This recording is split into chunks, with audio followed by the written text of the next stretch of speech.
Media.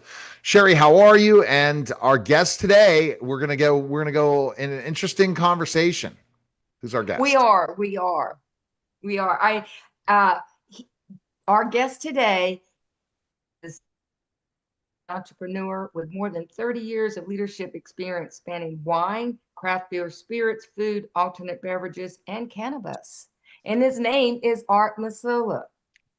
I hope I said that right, Art. But You anyway, did great. welcome to our show. And we do when we talk about this is a controversial topic: cannabis, hemp, THC, CBD, and you're in that industry, and we want to hear your take on everything Oh, involved. it's fascinating. I hope you are prepared to listen to a lot of convoluted stories. But thanks for having me on your podcast. First of all, I've checked out a lot of your old podcasts, and you do a great job, Neil and Sherrie. So thank you for Oh, having me on. you're welcome. I'm here Thank you. next to the lovely Denver Union Station. I'm about to go and try and get hemp beverages approved by the legislature of Colorado, where we have a senator named Gonzalez who is sponsoring a new bill that would allow 5 milligram hemp derived Delta 9 THC beverages to be sold through alcohol distributors in the state. Hmm. Right now, there's a whole other rule that we're working on. So, where do I start with this? Yeah, I come from 30 some odd years in the alcohol industry, and 7 years ago I decided to pivot to a healthier alternative to the buzz that I was selling for so many years. THC has never killed any one single human from an overdose in the entire history of the world, while we, face serious alcohol deaths every year in this country, up to 250,000 deaths a year just in the United States. So, the alcohol industry has really taken a liking to hemp-derived Delta 9 THC beverages and other hemp-derived Delta 9 THC beverages. And, my company, Cycling Frog, is sold in 30 states with alcohol distributors. We are sold in places like Total Wines and More and Winn-Dixie and Fresh Market. We are sold in independent liquor stores. We are sold in restaurants and hotels. We are actually normalizing the use of THC, and the alcohol industry is really glammed on to us because we're offering a healthy alternative to alcohol in a time where people are drinking much less beer, much less wine, and much less Hmm. spirit. So we're actually creating an entire new revenue stream for them. So going to a whole other level is the hemp industry is different than the marijuana industry. Right. And so Although, yeah, and you're so far you're giving a great thing. I get confused between those two, and I think you're going to kind of explain that in a lot of ways because there are drinks that are like in marijuana stores, meaning cannabis stores that are different than your products. So this is how you Mhm. have to really educate the difference. I thought THC would never be considered under the other umbrella of CBD and hemp. I always thought THC was going over the side that's more the cannabis side. Yeah, so the two distinct rules are that hemp is a federally legal product if you make your product from biomass, so the plant, under 0.3% THC content. Okay.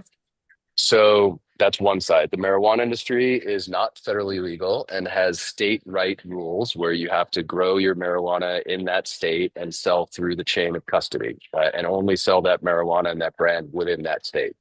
So that brand to grow needs to license in another state with another marijuana licensee holder. Whereas we in the hemp industry started out with CBD after the 2018 Farm Bill. CBD quickly through the FDA, we were told that we couldn't sell any ingestible products to the mainstream. And so some very entrepreneurial scientists, chemists, started producing stuff called Delta 8. And Delta 8 THC is a uh, basically a non-inebriating high you get. It's much more of a body relaxant. And once that started booming, uh, a lot of us decided to say, hey, what happens if we keep that THC of that 0.3% or less in the milligram forms into whatever people are used to already buying on shelves? And we started doing it. So 3.5 years ago, we, pardon me, 3.5 years ago, we launched our first THC beverages. Cycling Frog was one of the first brands to do so. And now there's over 500 drinks out there, gummies, vapes, you name it. And it's becoming much more prevalent everywhere throughout the United States and where you're used to shop. So what do we have? We have a problem. The problem is that the hemp industry now has three different lanes. One is industrial hemp, which is the most amazing part of the hemp plant, which is biofuels, plastics, paper and pulp, clothing, you name it. It's also a great regenerative crop. It doesn't take hardly any water to grow hemp. And so now, where the entire west of the United States is undergoing serious water shortages, hemp actually does become a wonderful replacement for that soil as you can regenerate the soils. You have the health and wellness side of it, which are CBD strong products. And so you were right, Neil. 7 years ago, when the Farm Bill came out, CBD was prevalent, but full spectrum CBD really took hold of the consumers. And full spectrum hemp means there is a slight amount of THC in that product. And so we are just now saying, hey, THC is in this product, and this is how it's made, this is how it's produced, and we're now selling it through alcohol distributors and other distributors throughout the United States. Now, what we're begging for is regulation. We need regulation. We cannot have bad actors out there. And that's what we're begging the federal government at the moment, and also state by state. Oh, okay. So the biggest challenge is you can still put it to market, but other products are coming out there that are not following the standards and the rules and selling to people, and they're Everywhere. illegal and they're not to be sold to. Well, And they're you're not comparing. they're not necessarily illegal. They are the amount of milligrams that you can make out of 0.3% THC in biomass are a massive amount of milligrams. It's a very potent molecule. So there are companies out there that are branding their products that look like Skittles and Cheetos and Doritos and candy and putting in hundreds of milligrams of THC in them and selling them wherever they can. We are really not happy about that because, we are CGMP and BRC standards, just like any major CPG company would be. So we need to get rid of those bad actors, or at least have them conform to, standardized regulations. And so I know that you're from Ohio, Neil, and in Ohio, the governor of Ohio has declared basically that he wants to see all of hemp banned. And so he really tried to push through some language that didn't pass the, I don't Whoa. believe it So if passed. he's asking for hemp to be banned, is there a chance that the marijuana will be banned again? No, no, marijuana is there. And there has been a bit of animosity between the marijuana industry and the hemp industry because the marijuana industry guys don't think it's fair that we're selling the same molecule in a supermarket that they have to sell in a dispensary. So 100% right. It isn't fair that they can do that. And now we're working with the marijuana industry in many, many states and federally to try and figure out how to bring this molecule to be regulated the same rather than have two lanes of this working. So we think that, the marijuana industry, THC industry, the inebriating side of this business will be a very big, big business, especially if you can have one side that goes low dose into places where you're used to shopping. You can Yep. have 2 or 3 of these cans at 5 milligrams of THC in it and have a lovely night, wake up without a hangover the next day. And if you want more stuff, if you want to smoke it, if you want to dab it, if you want to ingest different types of marijuana, you can go to the dispensary for the higher dose stuff. So it's really fascinating, guys. I mean, we weren't the ones who put these rules in place, but yet we are working through two distinct channels. Well, you were talking earlier about the stats, which I thought were really interesting in alcohol and THC. Is there any health dangers, adverse effects, long term, short term for people who do engage in THC, cannabis, hemp, any of those? Well, one of the unfortunate parts of being that THC is still considered a Schedule One drug is that there's never been any U.S. clinical trials on this product. Mind-boggling. Like, how can we even have it in dispensaries if you can't have data that says this is what happens if you're schizophrenic, this is what happens if you're bipolar, this is what happens if you have Alzheimer's.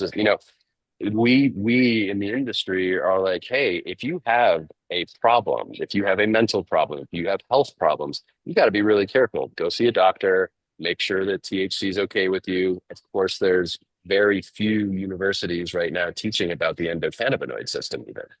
So we are in this infancy. I call it post-prohibition. You can imagine what alcohol was like 95 years ago with, everyone slinging stuff everywhere. It's kind of that same thing. Marijuana got their guardrails and they're living under those guardrails right Right. now. But it's not a great guard. It's not a great system.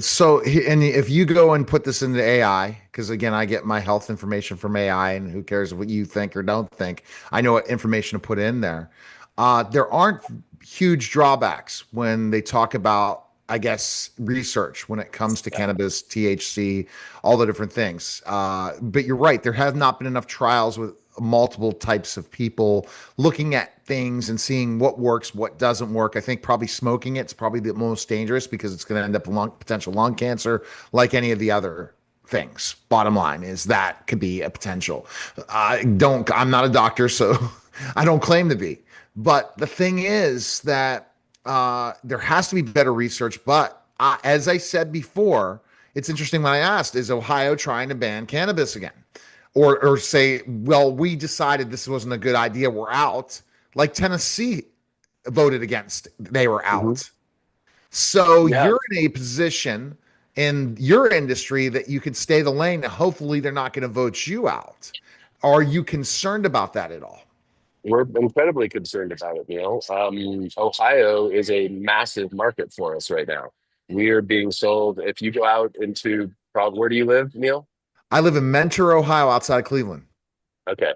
Well, if you go into Cleveland or Columbus or any of the big cities or even out in the outskirts, you're probably going to find hemp-derived Delta 9 THC drinks in your local supermarket, in your local independent chain, in your liquor store, or in your restaurants right this second. And it's a booming industry. And so we've actually proposed great taxation for the state. If you tax this product and if you have to license this product, it will bring in hundreds of millions of dollars into the Ohio taxation system. We could help kids in school. We could actually help the marijuana industry with the taxation that we have. So to get back to your point, though, Sherrie, are there adverse effects? Yeah. I mean, listen, the overconsumption of anything brings adverse effects. Now, the problem with the folks doing the very, very high dose products in Skittles packages is that, it could get in the hands of kids. Kids won't die from it, but they sure as hell will have a very long few days. And their parents will be absolutely crazy scared. And so we want to really be careful with that. But, listen, all we're asking for is 21 plus to be regulated either through the TTB, the alcohol licenses. It could be done through FDA, it could be done through Department of Agriculture. We don't care which direction it goes, but TTB makes the most sense, right? Alcohol gives you a buzz. This kind of the same different buzz, but same kind of process. So we need to be regulated. We need to have quality control assurance.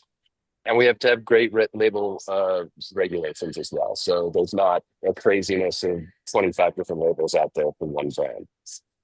But listen, we should be giving people over the age of 21 the right to choose whether they want THC, alcohol, or any other thing.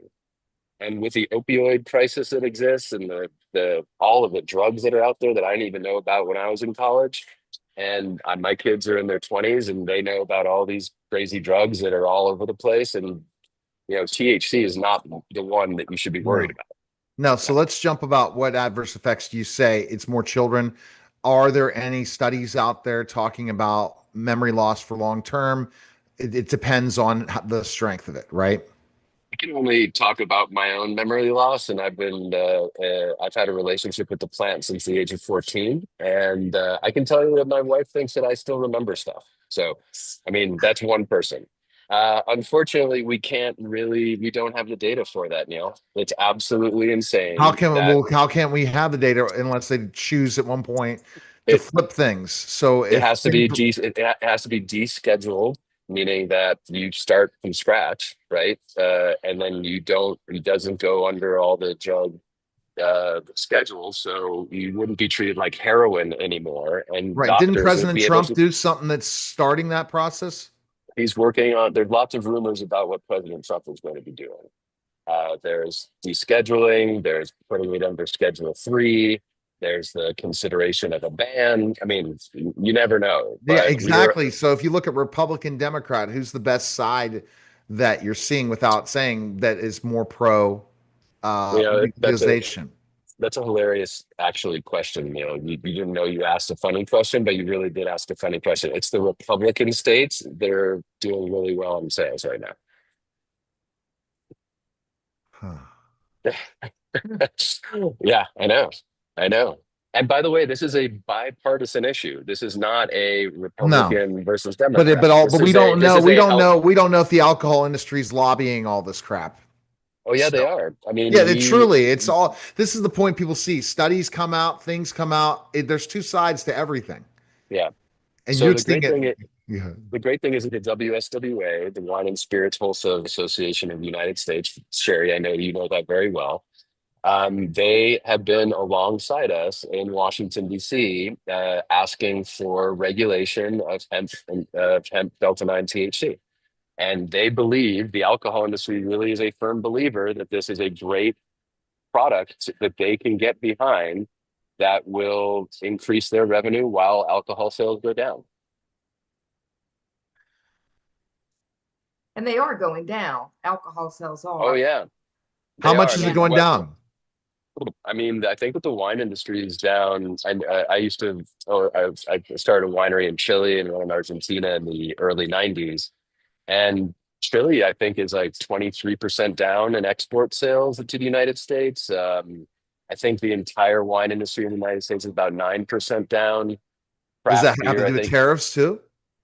I mean, somewhat, but I mean, to tell you the truth, it's adults above the age of 50 are drinking a hell of a lot less. I think we finally are getting smarter that we don't like hangovers. And the younger crowd, Gen Z, are active and they're out and they're testing new things and they're drinking natural wines and they're drinking organic stuff and they're drinking, one glass versus, going through a whole bottle. Yeah, I know. It's a game shifter. People, I think there's a real, no matter what anybody says, we are getting healthier. Sugar counts on lots of products are going down. People are buying healthier products nonstop. People are eating. If I hear the word protein anymore in my life, I mean, all I talk about is protein. Like, so, there's a shift happening, and I think it's towards health and wellness. And hemp cannabis just happened to be a very healthy solution to Hmm. this global issue that exists, which is alcohol is a sexy product. There are billboards right outside, right here that I'm looking at of two really great looking people holding 2 cups of wine. It's on every TV advert. You're going to have at the Super Bowl, 25 different alcohol commercials. You know, that's making drinking sexy. Right. And MBWA and WSWA claim that alcohol is a social lubricator. It brings families together. It brings the holidays together. You should listen to some of the speeches. That's their talking point against regulating them more. Oh my goodness. And see, So and Sherrie, what are your thoughts? As I have one more point to make out of this. My thoughts is that, listening to this conversation, knowing that this this industry seems to be booming, and that, yeah, they don't have enough studies on it. I find that rather fascinating and sad, Yeah. and so people are blindly doing what they're doing without having any, Right. background of any of that. But, and I do agree with you, Art. I mean, alcohol is declining and people are looking at more natural lifestyles. If they Mhm. don't like hangovers, people are Well, Yep. not taking alcohol hangovers. kills. That's the Alcohol difference. kills. Alcohol, and we're not just talking alcohol. If you're having more than one drink a day, you're losing more of your life. It's studies are out there. There's absolute truth on that. And if you overdrink, you are literally shaving years off your life. We can't say that about the cannabis industry yet. No, Well, it's pretty funny. I mean, I'm sorry to interrupt you, Sherry, but just some anecdotal stuff. Going on the Hill, I've been 6 times in this last year. I've been in senator and Congress people's offices that have full bars right there in their office, whiskey, gin, tequila, everything. And when you bring up cannabis, it's never killed anybody from an overdose. They're scared. They don't know what it's about. They are nervous about it. They think it's going to lead to heroin abuse. So, it's hard for us who are making really high quality products, which we have tons of scientists and we test every product like you can never believe. I mean, I would say that we have more information on our cans and our products for all the products we make than any other CPG product in the market. We can tell you exactly what seed we used for what you are drinking. So you can trace it all the way back. You buy a bottle of tequila, it's probably from Mexico. That's about it. So no supplement panels, no information on, how many calories. I mean, that's one of the things that the alcohol industry has been fighting against. They don't want to have that information on the back. Yep. It's fascinating and interesting, but I always look at, alcohol, and I have participated in the other, and I don't care to say, I will say it myself, and it was just very slightly, it did not affect me as much as an alcoholic binge of a night of drinking beers, 20 or 30, as a big guy as I am, and what that affects me before, which I don't like touching alcohol because I don't feel good the next day. I Yeah. don't feel good at all. Yeah. I do So it we're in, sometimes for social, but I don't like it the next day. so we're in a really interesting position, Sherry and Neil. We love working alongside of alcohol, and they love working alongside us now. Yet at the same time, we have to learn how to speak about our differences. And we are having a very hard time talking about the health and wellness benefits of THC, right? Because we just don't have that data. We have the data on alcohol, yet we don't want to say, hey, alcohol is bad for you and this is good, because we need to partner with the alcohol industry. I drink 95% less alcohol than I used to because of these drinks. My wife barely drinks alcohol anymore. Our lives have changed because in the 3.5 years that these drinks have existed. Yep. But how do you talk about that if you don't really have the data that says, hey, this is what it does to you. This is what and the thing, what 3 shots of tequila are going to do to you at this point in our lives. You do not know what 3 cans of cycling frog 5 milligram drinks are going to do to you. That's 15 milligrams of THC. I know that I can have many, many more cans of those. My wife can have a half a can of a 5 milligram drink. So we're in the infancy of this whole thing where we need to speed up this regulatory process and speed up the education, because I don't think this is going anywhere. All right. You couldn't create your own studies as a company? I mean, clinical trials are incredibly expensive. That's why the pharma industry has a lock on most things, because they get government funding and venture capital funding of hundreds of millions of dollars to do clinical trials. The hemp industry, cannabis industry doesn't have that type of money right now. And people fear what they don't know, right?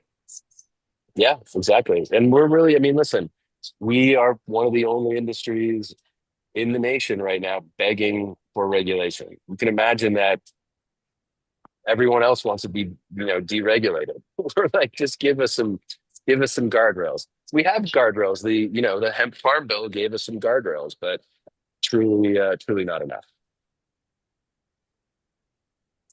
So Wow. yeah, we need everybody's help in Ohio, especially the consumers. I mean, listen, we're probably going to do something like 50,000 cases of cycling frog beverages in the state of Ohio. That for any beverage company is a huge number, and not just Wow. one brand. There must be 30 or 40 brands in the Ohio market right now, and there must be millions of consumers at this point, or hundreds and thousands of consumers at this point who are drinking the product, right? So we're going to need Ohioans' help to really, I mean, there's a Republican super majority. State taxation really isn't an issue like in the Democratic states where the federal government really isn't funding the Democrat states. So they love the influx of tax dollars that this can bring.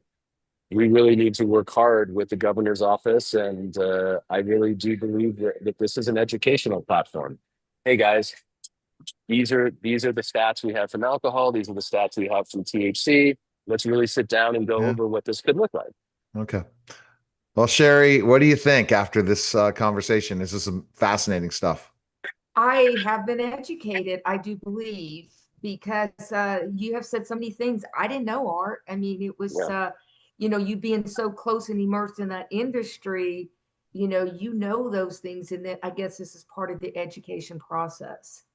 Yeah. So, yeah. And as the president of the U.S. Hemp Roundtable, the biggest lobbying groups for the entire hemp industry, I'm very involved federally in states. And, I always tell people that we're in the health and wellness business. Sure, you might get a buzz from it, but you're going to feel great and probably just eat a little bit more. That's a good one for sure. Where can people check you out? Cyclingfrog.com. You can check out our website. We have many, many products. We have 400 acres of our own hemp outside of Bend, Oregon. We work in the industrial side of the industry as well. We're one of the few vertically integrated hemp companies out there. So cyclingfrog.com. And if anybody wants to participate in helping lobby for the hemp plant, go to the U.S. Hemp Roundtable and become a member. We have lots of ways to help send stuff out to the legislators throughout the United States to help us out. Okay. Appreciate it. Thank you so much. All right. Go to storehousemediagroup.com for all your marketing and publishing needs. Take care, guys. That was a special simulcast of the Neil Haley Show in the store.